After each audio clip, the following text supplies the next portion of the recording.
Yeah. I'm originally from Florida. Yeah, that's what's up. So first of all, your grandma says hi. Second, everything you've heard is true. Everything you've heard is we got the hurricanes, the alligators, that dude who ate the dude's face. We got it all. Like at this point, if you go to Florida and something bad happens, that's on you, bro. What do you not have the internet? Like remember when that kid got eaten by the alligator at a theme park like a year ago? Remember that? Everybody was all up in arms. They're like, that's insane. That's crazy. I was like, nah, that's about right. That happens all the time. They were like, but it was an amusement park. It was a man-made body of water. I was like, yeah, that doesn't matter. In Florida, if you sit on a toilet and something doesn't bite your dick, that's a surprise. Let me know when that happens. Like I remember I was in the Cub Scouts and we would go canoeing through the Florida Everglades and our den leader would be like, all right, guys, just a reminder, summer's alligator mating season, so if you see an alligator, paddle away from it. And we were like, oh, I'm sorry, I think I misheard you. Did you mean to say trip canceled? Because the water is filled with horny dinosaurs? I love Cub Scouts. We did this thing called the wood chip badge. Wood chip badge is when you learn how to whittle. So I told my dad, I was like, Dad, for the next den meeting, I need a knife. And he got super excited because my dad is Floridian as fuck. My dad collects knives. He's a knife collector, but not regular knives. He's got like stilettos and switchblades. He's got a Hitler Youth knife for some reason, which I hope to God was taken off of a fallen enemy.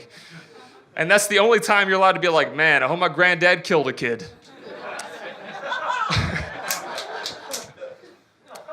So I was like, Dad, I need a knife. He was like, I got you. He gave me what's called a trench knife. If you don't know what a trench knife is, that's probably because you weren't a soldier in World War I. A trench knife is a 10-inch blade, and around the handle are brass knuckles. You know, in case you ever wanted to punch and stab somebody. Like in New York City, you can't have either. You can't have a knife or brass knuckles. This is like, fuck you de Blasio, I'll murder whoever I want. So he gave me this trench knife. I went to the den meeting. All the other kids had little buck knives, the Swiss Army knives. Oh, I'm gonna carve my initials into a block of wood. I was like, fuck that, I'm gonna kill the Kaiser. Yeah. I live in New York City, though. I love living here. I learned so much about myself living here. You do that? I was in my apartment the other day, and I realized something. I realized that I like dogs way more than I like people. But to a ridiculous extent. I was in my apartment, and I heard this dog whining outside my window, and my very first thought was, oh no, poor puppy, I hope he's all right. Then my neighbor's baby started crying, and I was like, somebody shut that thing off. I'm trying to watch the Animal Planet, can't concentrate because you're a piece of shit baby. Somebody put a muzzle on that thing or something. Jesus Christ. Here's something I realized about dogs. I realized that poor people, we are way better at naming dogs than rich people are. Have you ever met a rich person's dog? Rich people name their dogs like their dogs are other rich people. Like they all just sound like characters from an F. Scott Fitzgerald novel.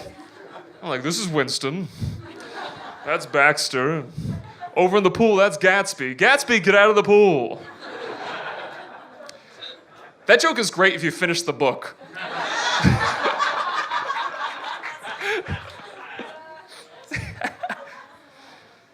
But poor people are so creative when it comes to naming our pets. You know, we name them things like Snickers, Slim Jim, Kahlua.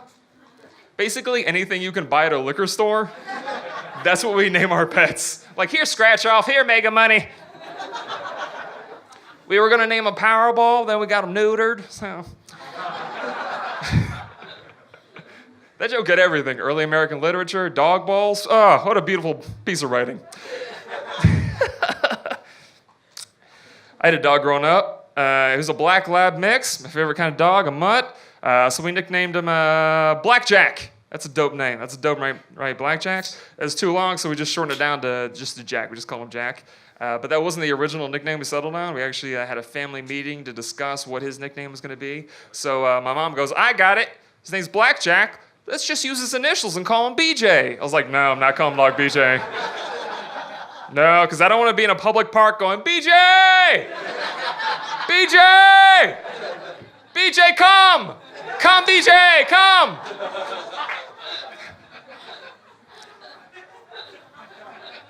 So my dad stepped up. He goes, I got it. Blackjack. Let's just call him Blackie. I was like, I'd rather call him BJ. I would rather call him Fellatio McCumdumpster. Because you can't look the way I look and chase down a runaway dog going, Blackie, get back here!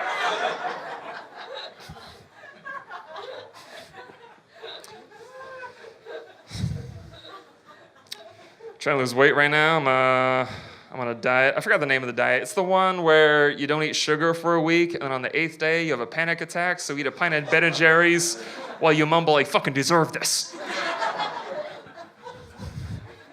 That's the thing. I'm addicted to food. I'm addicted to two things. I'm addicted to food, and I'm addicted to going to the gym. It's just fucking vicious cycle. I have the thought every day of, oh man, I shouldn't have eaten all those cupcakes. I need to go work out. Then I'm like, that was a good workout. I deserve some cupcakes. I got a buddy at the gym. His name is Jordan. He's an awesome dude. He's like his late 60s. Love this guy. Known him about 2 years now. First time I met him, I realized halfway through our conversation that he was hitting on me. So I had to stop him. I was like, hey, man, I'm sorry. I'm actually straight. And he goes, oh, really? I was like seconds away from asking you out. I was thinking, you know, we can make this like a sugar daddy thing. I'd buy you some clothes, pay your rent. And I was like, fuck! God damn it!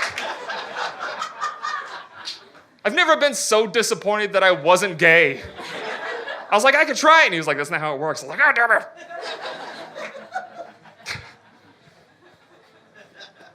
The other day I was at the gym and I saw Jordan. I was like, hey, man, how's it going on? And he goes, oh, it's all right, but I'm trying to get on the decline bench, but this young lady won't get off. She's not even working out. She's just sitting on it. And I was like, here's what you do. You go over, you ask how many sets she has left, and, you know, maybe she'll take the hint and get off. And he goes, all right, I'll try. So he walks over, and before he can even say anything, she rips her earbuds out. And she goes, no, I'm not going to fuck you, so don't even ask. And George just like turned it on where I was like, oh, okay, unless you got a dick in those Lululemons, I don't give a fuck. Get the fuck off the bench. And I was like, yeah, get her, daddy.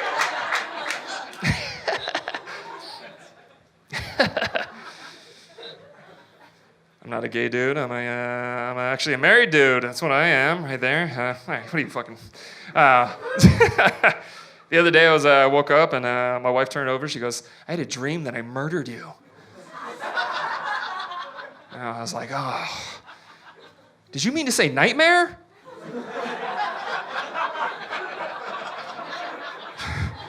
She was like, nah, I slept like a baby.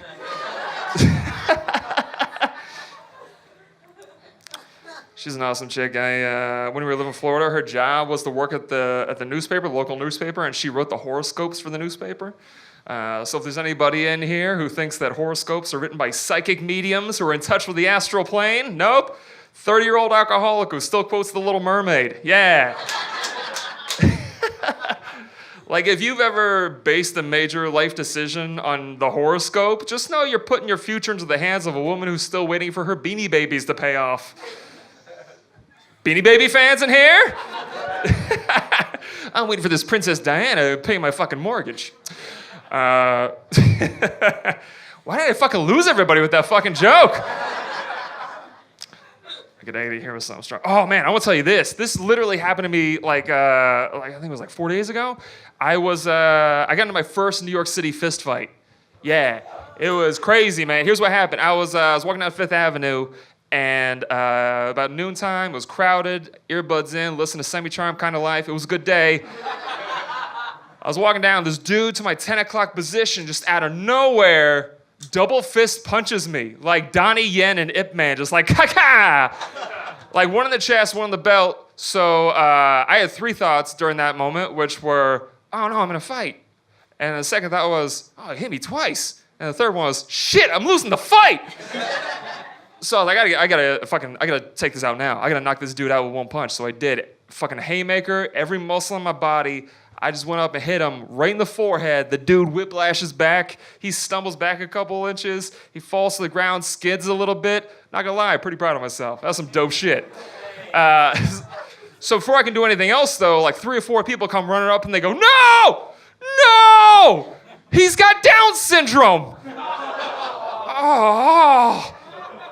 I Apparently, I found this out later, Anthony is a very happy young man who just sometimes will just start dancing. Like he's his own personal flash mob.